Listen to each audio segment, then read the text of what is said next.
Human population dynamics. This is video 3.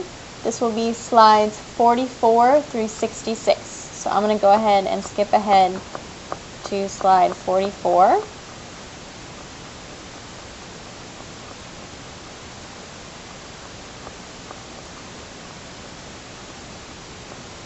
Okay, which starts on demography. So, demography is something that we've discussed already. The simple definition is that it's a study of human populations, their characteristics, and their changes.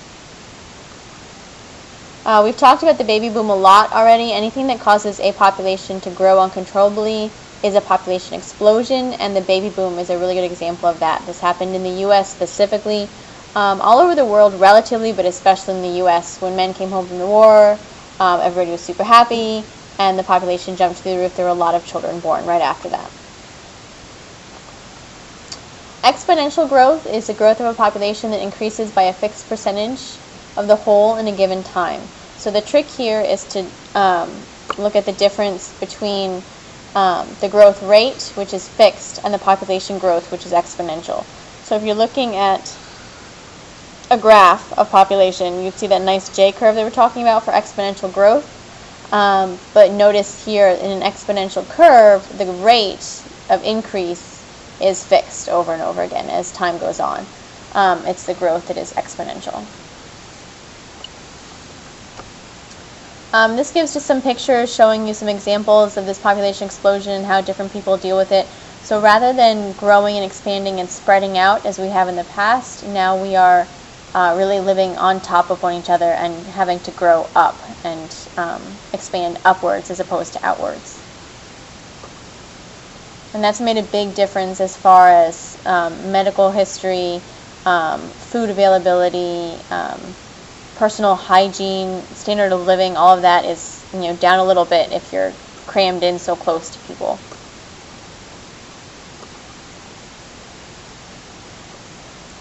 Less space for personal belongings, stuff like that.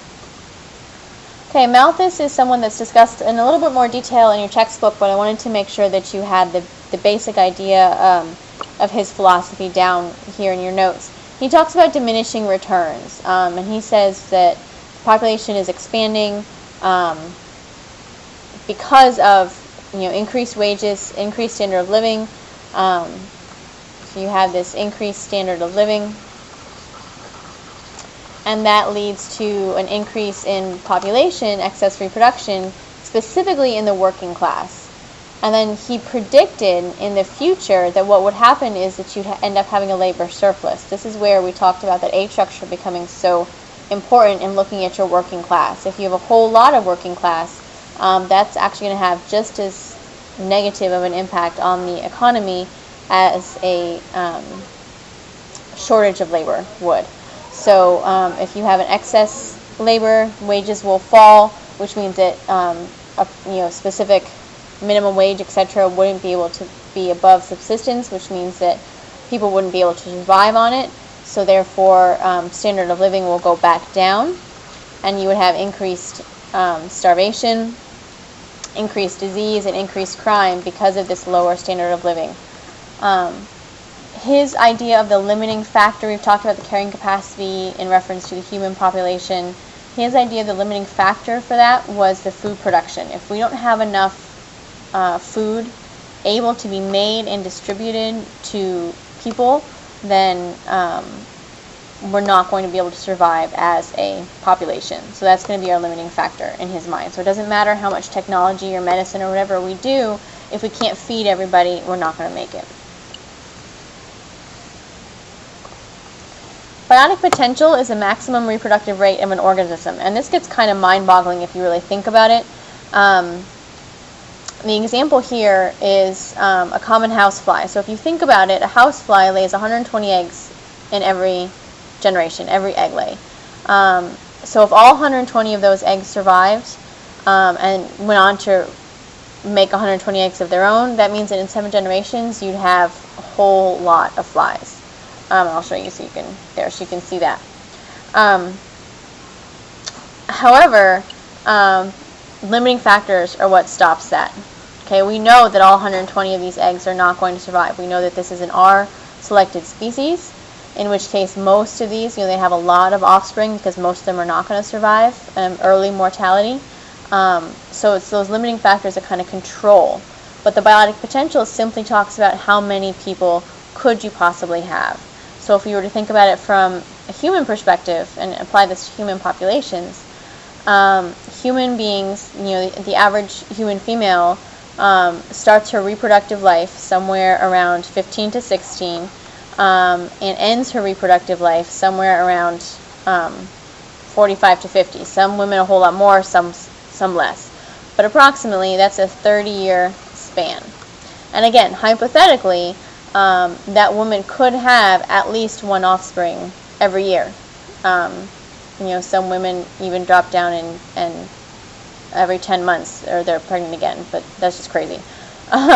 So, potentially every offspring year, that means potentially 30 children within a woman's life cycle. So my biotic potential is 30 children, even though there are huge limiting factors to that, such as, education, such as the demands on your body, such as food and available resources, and the needs of the older children, and all that kind of thing. But biotic potential simply looks at what could be possible.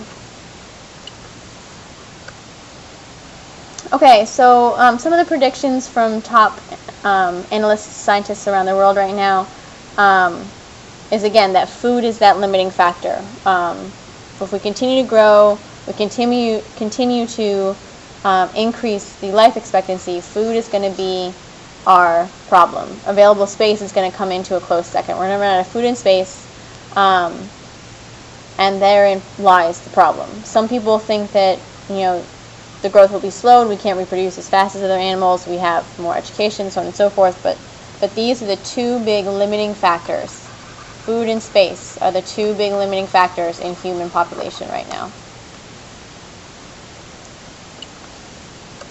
Okay, demographic measures is anything like birth rate, death rate, density, population density, total population size, life expectancy, all of that stuff are all demographic measures. What can we measure and look at within a population?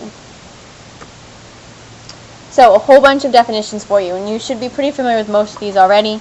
Population density is the number of people in a space. Birth rate is the number of births, and the trick here is to remember it's per 1,000 people. So if I talk about a birth rate of 9, that means that 9 people are born for every 1,000 people within a population. So it does not mean that there's 9 people born in the whole year in that whole country.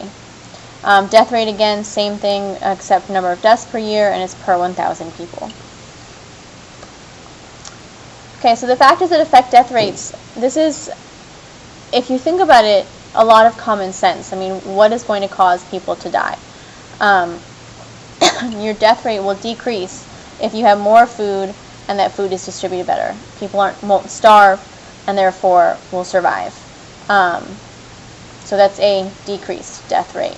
Also a decreased death rate is better nutrition. If they have access to the food that they need and not just ramen noodles all the time, then they're going to survive longer.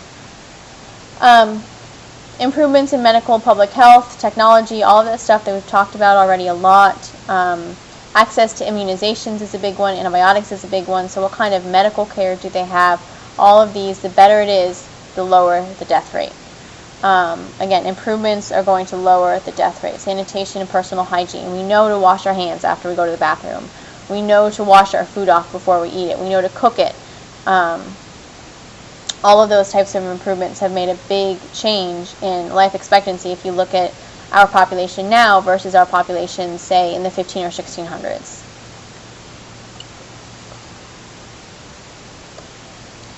Growth rate.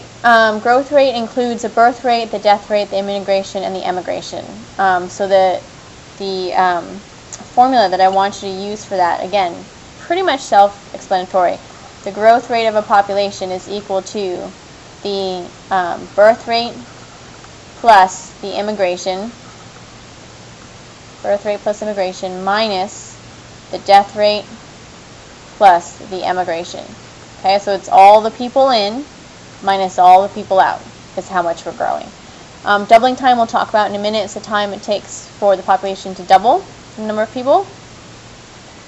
And gross national product refers to the economy, to what we can look at, or what can we look at to measure the economy and the growth of that economic value of a country. So in the U.S., some of the stuff we use is oranges.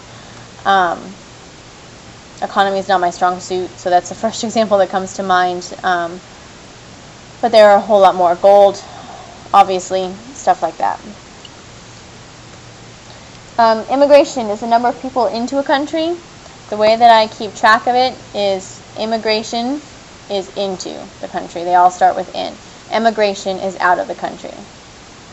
And net migration is the total number of people in or out, so you have to take these into account in addition to your birth rate and death rate of a population, unless you have, for some reason, a closed population. The infant mortality rate is the number of child or infant deaths. Depends on where you are as to which is classified as a child or an infant. Usually, most of the time, 0 to 1 year is an infant. And a child, therefore, would be 1 year, and this is where it really depends on where you are, anywhere up to 15, 18. I mean, here in the U.S., you're considered children up until the age of 18. A lot of countries, it's a little bit lower than that. Developing countries, it's much lower than that. You're responsible at a much lower age, but somewhere in that ballpark.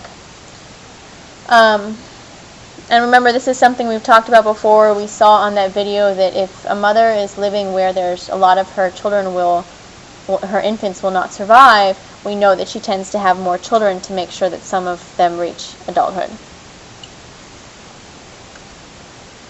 Zero population growth is when everything is equal, there's no change, and there's no growth in the population. The total fertility rate is the average number of children a woman will have during her childbearing years. So here again in the U.S. it's somewhere around 2. Replacement level fertility, the number of children you have to have in order to replace just you and your spouse. So slightly higher than 2 people per couple, 2.2 in developed countries, and as high as 2.5 in developing countries. Remember, here they're having more children on purpose to make sure that some survive to adulthood. Here, in developed countries, as in here in the U.S., the number is slightly larger, simply because not all couples limit themselves to the 2-child concept. So enough couples have 3 children or 4 children or more, that's just a little bit higher. And we talked about this already.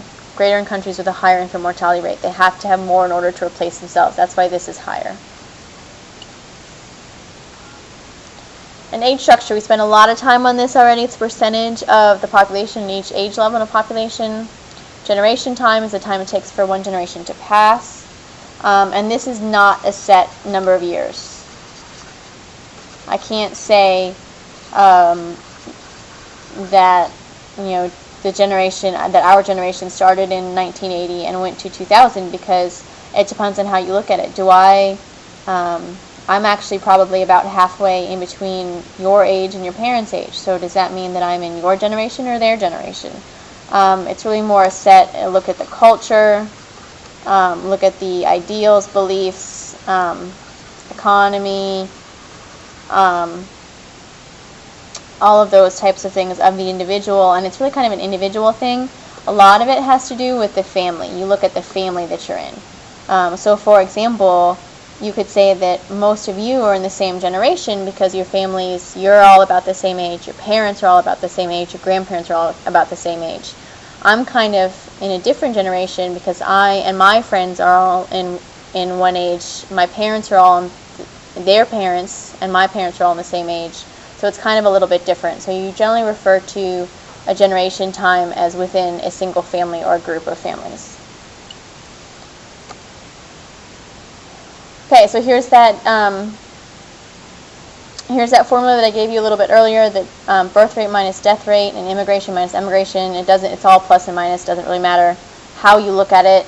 To get the actual rate is divided, to get the actual rate is divided by 10. So, for example, if we have 10,000 people, we have 100 births, 40 deaths, 10 immigration, and 30 emigration. What's the net annual percentage growth rate? So, Birth rate is 100. Death rate is 40. So that would get you 60. And then you add in the emigration is 10 minus the emigration is 30. So that's 60 plus a negative 20, which gives you 40 divided by 10 is a 4% growth rate.